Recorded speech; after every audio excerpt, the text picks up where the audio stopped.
Hi friends, welcome back our channel రైతు వేదిక. కేంద్ర ప్రభుత్వం రైతులను ఆదుకోవడానికి అనేక రకాలైన పథకాలను తీసుకురావడం జరుగుతుంది.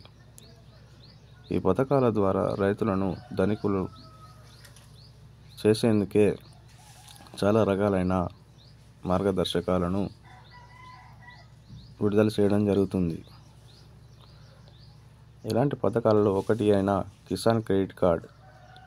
ఈ కార్డు యొక్క ముఖ్య ఉద్దేశం ఏమిటంటే రైతులను వడ్డీ వ్యాపారం నుండి రక్షించడానికి ఈ పథకాన్ని అందుబాటులోకి తీసుకురావడం జరిగింది. అయితే ఈ పథకం ద్వారా లబ్ధి పొందిన రైతులకు ఇదివరకు 3 లక్షల వరకు మాత్రమే పరిమితి ఉండేది. మొన్న జరిగిన బడ్జెట్ సమావేశాల్లో రైతులకు పెట్టుబడి సహాయంగా 3 లక్షల రుణం సరిపోవడం లేదని గుర్తించి దానిని ఒకేసారి 5 లక్షల వరకు పెంచడం ద్వారా రైతులకు లాభం చేకూరుతుందనే ఉద్దేశంతో 5 లక్షల వరకు దీని పరిమితిని పెంచడం జరిగింది.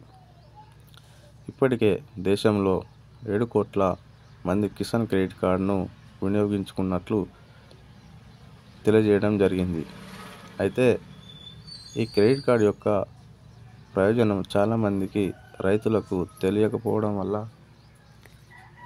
చాలా ఇబ్బందులు పడుతున్నారు. దీనికోసం సులభం అయ్యే విధంగా పలు మార్గదర్శకాలను కేంద్రం రిలీజ్ చేయడం జరిగింది. ఈ పథకంలో 3 లక్షల కంటే తక్కువ వడ్డీ అనగా తక్కువ రుణాన్ని తీసుకుంటే బ్యాంకుల నుండి ఎటువంటి వడ్డీని చెల్లించిన అవసరం లేదు. ఒకవేళ 3 లక్షల కంటే ఎక్కువ రుణాన్ని పొందినట్లయితే బ్యాంకులకు 25 పైసలు అనగా పావలా వడ్డీ చెల్లించే అవకాశం ఉంది. తద్వారా రైతులు ఈ యొక్క కార్డును వినియోగించి రుణాన్ని పొందాలని ప్రభుత్వం సూచించినట్లు తెలుస్తుంది. ఈ కార్డు దాదాపు ఏటీఎం కార్డు లాగానే ఉండడం వల్ల డబ్బులు డ్రా చేసుకునే అవకాశం సులభంగా ఉంటుంది. ఈ క్రెడిట్ కార్డు యొక్క ముఖ్య ఉద్దేశం ఎటువంటి ఇబ్బందులు లేకుండా రైతులు తమ యొక్క వ్యవసాయ రంగాన్ని అభివృద్ధి చేయాలనే ఉద్దేశం చాలా వరకు ఉంది. ఈ కార్డ్ ఆన్లైన్లో ఎలా అప్లై చేసుకోవాలో ఇప్పుడు తెలుసుకుందాం.